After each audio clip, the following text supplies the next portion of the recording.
Hello friends, welcome to DS classes. आज हम इस चैप्टर का लास्ट वीडियो लेके आए हैं। ठीक है, हम इसमें से लास्ट टाइप के क्वेश्चन बताने वाले हैं, जैसे कि parameter equation in two variable में। ये लास्ट टाइप का क्वेश्चन है। जैसे कि इस टाइप के क्वेश्चन आ जाते हैं तो हम कैसे सॉल्व करें या कैसे करें। अभी तक हमने नॉर्मल क्वेश्चन किए थे जिसमें कि सीधा इक्वेशन दी होती थी, हमने इक्वेशन को विस्थापन मेथड से या तो विलोपन मेथड से सॉल्व कर लिया। बट अब क्या है, अब हमारे पास इक्वेशन ऐसी आ गई जो हमारे वेरिएबल्स होते हैं ना, एक्स, वो हमारा जो चर है वो हमारा बटे में आ गया। ठीक है, डिनोमिनेटर या हर में कहें तो भिन्न में, उसमें हर में आ गया। ठीक है, तो हर में होने को जब हर में आ जाता है तो ये हमारी नॉर्मल इक्वेशन नहीं दिख रही। ठीक है, नॉर्मल इक्वेशन नहीं दिख रही तो हम इनको विस्थापन में कैसे सॉल्व, विस्थापन मेथड विलोपन मेथड कैसे लगा पाएंगे। ठीक है, तो हम इसमें आप इसमें दिखाते हैं कि इसको कैसे सॉल्व करते हैं। ठीक, ये हमारे इस टाइप के क्वेश्चन जनरली पेपर में एक क्वेश्चन आ जाता है, लॉन्ग में वो आता है। ठीक है, लॉन्ग में जो क्वेश्चन आ जाता है तो वहाँ पे समझ नहीं आता है स्टूडेंट को कि हम इसको सॉल्व कैसे करें। आपको इसके लिए हम यहाँ पे बहुत सिंपल है, बहुत सिंपल में बस इसमें क्या होना, कुछ लेट करना, मतलब कुछ मान के चलना पड़ेगा। ठीक है, आपको मान करके इक्वेशन को पहले नॉर्मल कर लेना, नॉर्मल करने के बाद फिर सिंपल वैसे ही जैसे सॉल्व करते थे वैसे ही करना। ठीक है, चलो आइए दिखाते हैं कैसे इसको करना है। ठीक है, चलिए क्वेश्चन नंबर हम 1 लेते हैं। ठीक है, क्वेश्चन नंबर 1 की पहली इक्वेशन हमारी क्या है, ये इक्वेशन हमारी। इस इक्वेशन को सही नोट कर लो, 1/2x plus 1/3y equal to 2। ठीक है, ये हमारी इक्वेशन को। अब इस क्वेश्चन में मैंने नोट कर लिया। अब इस क्वेश्चन में क्या करना पड़ेगा, पहली क्वेश्चन में एक क्वेश्चन में एक ही बार लेट करना होगा। ठीक, अब इस क्वेश्चन के लिए पहले मान लेते हैं, माना। ठीक है, माना, देखो यहाँ पे अपॉन में x दिख रहा है तो हमें क्या करना, नंबर्स को नहीं मानना है, हमें नंबर देखो इनटू नंबर को नहीं। अगर कुछ ऐड सब्ट्रैक्ट में होगा तो अलग बात है, उसको मानना पड़ेगा। बट यहाँ पे इनटू में नहीं, हम क्या करेंगे 1/x को मान लेंगे p। ठीक है, और 1/y भी दिख रहा है, 1/y दिख रहा है तो 1/y को मान लेंगे हम q। ठीक है, p और q में हम इक्वेशन को मान लेंगे स्मॉल q मान लेते हैं। ठीक है, ये स्मॉल p उसमें रहते हैं, इसको q मान लेते हैं। ये हमने p और q में मान लिया। ठीक है, अब p और q में मानने से क्या होगा, अब हम क्या करेंगे, जहां पर 1/x है उसकी जगह p और जहां पर 1/y है उसकी जगह पर q रख देंगे। ठीक है, तो आइए रखते हैं, यहाँ पे रखेंगे 1/x, देखो 1/2 है तो 1/2 क्या हम ऐसे लिख सकते हैं इनटू 1/x, क्योंकि जब दो भिन्ने आपस में गुणा हो रहे होते हैं ना तो भिन्न का ऊपर से ऊपर का और नीचे से गुणा हो जाता है। ठीक है, तो अब दो भिन्नों को हम ऐसे लिख सकते हैं, प्लस इसमें भी हम ऐसे लिख देते हैं 1/3 इनटू 1/y लिख सकते हैं इक्वल टू 2। तो यहाँ पे देखो 1/2 इनटू 1/x की क्या हो जाएगा p प्लस 1/3 इनटू 1/y की जगह q इक्वल टू 2। तो यहाँ पे ये क्या हो जाएगा, अब p से गुणा हो जाएगा, ये हो जाएगा तुम्हारा p/2 plus q/3 equal to 2। ठीक है, अब इसको जो हम क्या करेंगे, दो भिन्न आपस में भिन्न बनी हुई है तो इनको हम सॉल्व करेंगे तो देखो क्या होगा, दोनों के जो हर हैं वो सेम नहीं है, मतलब बराबर नहीं है। जब बराबर नहीं होते तो हम क्या करते हैं, इनके लिए हम इनका नीचे तिरछा गुणा करेंगे। कि कैची गुणा जिसको बोलते हैं, तो हम करेंगे कि यहाँ पे 3 × 2 कितना हो जाएगा, नीचे आ जाएगा 6। अब ये जो 3 है ना, दूसरी भिन्न का हर है, ये इसकी पहली वाली के आंसर से गुणा हो जाएगा, 3 × p कितना हो जाएगा 3p प्लस यहाँ पे जो भी साइन होगा वही साइन आएगा, साइन चेंज नहीं होता। ठीक है, और यहाँ पे 2 है, 2 q से गुणा हो जाएगा, क्या हो जाएगा 2q और इक्वल टू 2 दिया हुआ। ठीक, ये दिया हुआ।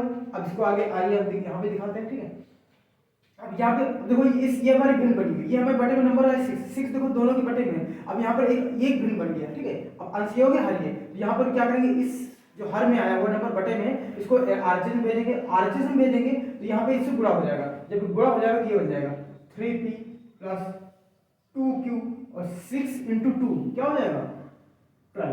तो ये हमारे पास इक्वेशन आ गई, इसको हम मान लेंगे इक्वेशन नंबर 1। ठीक है, ये हमारी इक्वेशन नंबर 1 आ गई। अब हम क्या करेंगे, सेम इक्वेशन नंबर सेकंड वाली लेंगे, उसको भी ऐसे ही इसमें हमने मान रखा है तो वहां पे सीधा मान वहां पे हमें लेट कर देना। ठीक है, वहां पे देखो हमारी जो इक्वेशन नंबर सेकंड है वो क्या है 1/3y plus 1/2y equal to 13/6।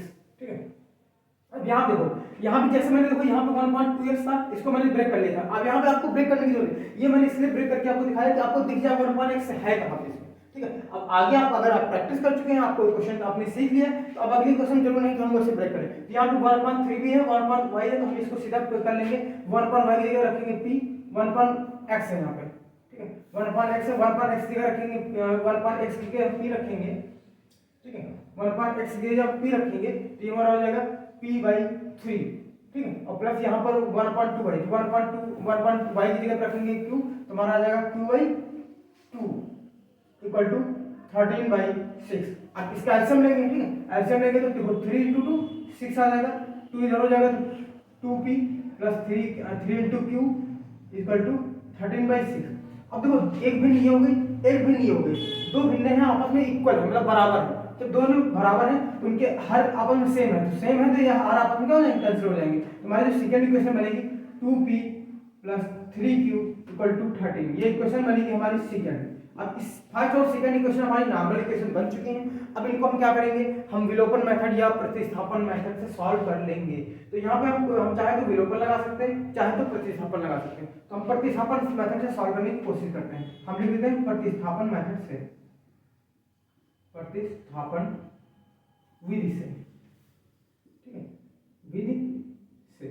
अब प्रतिस्थापन विधि लगा रहे हैं तो अब क्या करेंगे, फर्स्ट इक्वेशन लेंगे समीकरण 1 से, समीकरण 1 से, समीकरण 1 हमारी क्या है, समीकरण 1 हमारी है 3p plus 2q equal to 12। अब यहाँ से क्या आएंगे, 3p को यहीं रोक लेंगे और ये 12 हमारा इक्वल टू में 2q को हम उधर भेज देंगे एलएचएस में, एलएचएस से आरएचएस में भेजेंगे तो हो जाएगा माइनस का 2q। तो यहाँ से p का जब मान निकालेंगे हम, यहाँ से जब हम p का आगे दिखाते हैं, यहाँ से जब p का मान निकालेंगे ना तो p का मान आ जाएगा 12 माइनस 2q हमारे पास ऑलरेडी यहाँ पे है। ये हमारा जो हमारा क्या कहते हैं, हमारा 3 नंबर जो p के इनटू में है ये हमारा बटन में आ जाएगा, ठीक है। अब इसको क्वेश्चन नंबर मान लेंगे हम 3। सेम मेथड जैसे हम प्रतिस्थापन लगाते थे, सेम मेथड लग रहा है कि यहाँ से p की वैल्यू निकाल लिया। अब p का मान हम रख देंगे समीकरण सेकंड में, समीकरण जो हमारी सेकंड में आई है p का मान समीकरण सेकंड में रखने पर, सेकंड में रखने, समीकरण सेकंड में रखेंगे, समीकरण सेकंड क्या है 2 × p। तो p का मान देखो क्या, p का मान देखो कुछ डबल स्टेप में है तो हम इसको ब्रैकेट में रखेंगे 12 माइनस 2q/3,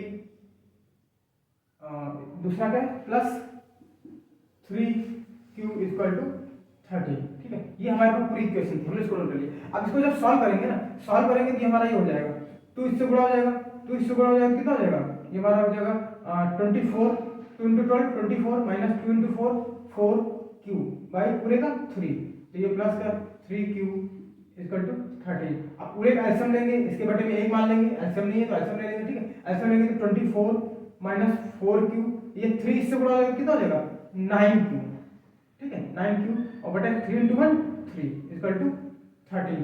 अब यहाँ पे क्या करेंगे, हम इस 3 को उधर भेज देंगे, यहाँ हो जाएगा 24 और प्लस माइनस का 4q और प्लस का 9q, तो माइनस का 4 प्लस का 9, बड़ा नंबर कौन सा है 9 बड़ा है, इसलिए यहाँ पे प्लस है, यहाँ पे प्लस आ जाएगा और एक प्लस है एक माइनस है, तो 9 में बड़े नंबर में छोटा नंबर जाएगा तो 9 में 4 जाएंगे कितना बचेगा 5 बचेगा 5q और ये 3 हमारा इधर चला जाएगा कितना हो जाएगा 13 या 39, ठीक है, ये हमारा हो जाएगा। अब देखेंगे 5q को यहीं रख लेंगे, ठीक है, और ये 39, ये 24 प्लस का है उधर जाके क्या हो जाएगा माइनस का, जब माइनस हो जाएगा तो ये 5 ये हमारा q बचेगा यहाँ पे, ठीक है। 39 में जब 24 जाएगा कितना बचेगा, यहाँ पे हमारा बचेगा जो है 9 और प्लस इधर बचेगा 6, 9 और 6 बचेगा 15, ठीक है, और यहाँ पे 5 है 5 बटन चला जाएगा तो हमारा q बराबर जो आ जाएगा वो 5 × 5 5 3 15, तो मतलब आ जाएगा हमारा 3, q का मान कितना आ गया 3 आ गया। q का मान जब 3 आ गया तो हम समीकरण जो है जो 3 मान 3 से हम दिखाते हैं कि आपका p का मान क्या निकलेगा, ठीक है।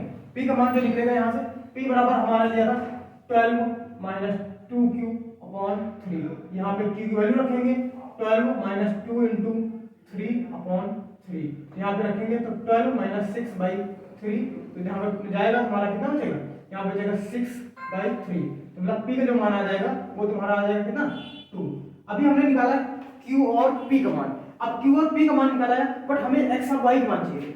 अब यहाँ पे आते हैं जो हमने माना था, हमने क्या माना था देखो, हमने माना था p = 1/x, तो हम इस p की जगह पे क्या रखेंगे 1/x रख देंगे, इक्वल टू 2 आया था तो यहाँ से x उधर चला जाएगा 2 इधर चला जाएगा, x बराबर हो जाएगा 1/2, ये हमारा x का मान आ जाएगा। सेम q इक्वल टू कितना है, q इक्वल टू तो तुमने निकाला था 3, तो q का मान तुमने कितना माना है 1/y, ठीक है, 1/y माना है तो इसकी जगह रखेंगे 1/y इक्वल टू 3, तो यहाँ भी चेंज जब करेंगे तो y इक्वल टू 1/3 आ जाएगा। ठीक है, ये हमारा हो जाएगा, ये हमारा पूरा क्वेश्चन हो जाएगा, जो कि हमारी x की वैल्यू निकल आई, x की वैल्यू हमारी ये है। ठीक है, और y की वैल्यू हमारी ये है। देखो q का मान हमने निकाला, अब p को मान निकाला। ठीक, क्योंकि p और q जब हमने मान लिया था ना, तो हमारी जो इक्वेशंस थी वो p और q में देखो ट्रांसफॉर्म हो गई थी।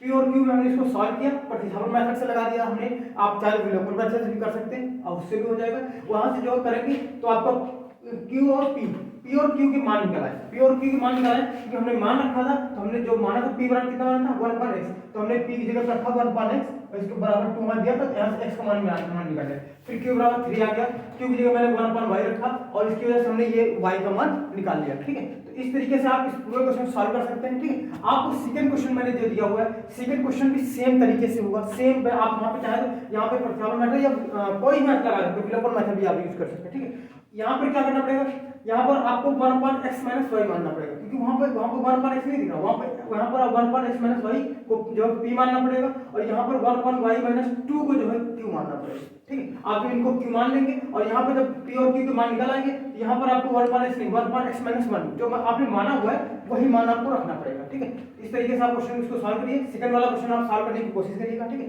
जिससे कि आप अच्छे से इसको प्रैक्टिस कर लिए। एक क्वेश्चन आपको बोर्ड में मिलेगा, आप जो वीडियोस को लाइक करिएगा और शेयर जरूर करिएगा। ठीक है, तो चैनल को सब्सक्राइब करिएगा। ठीक है, धन्यवाद।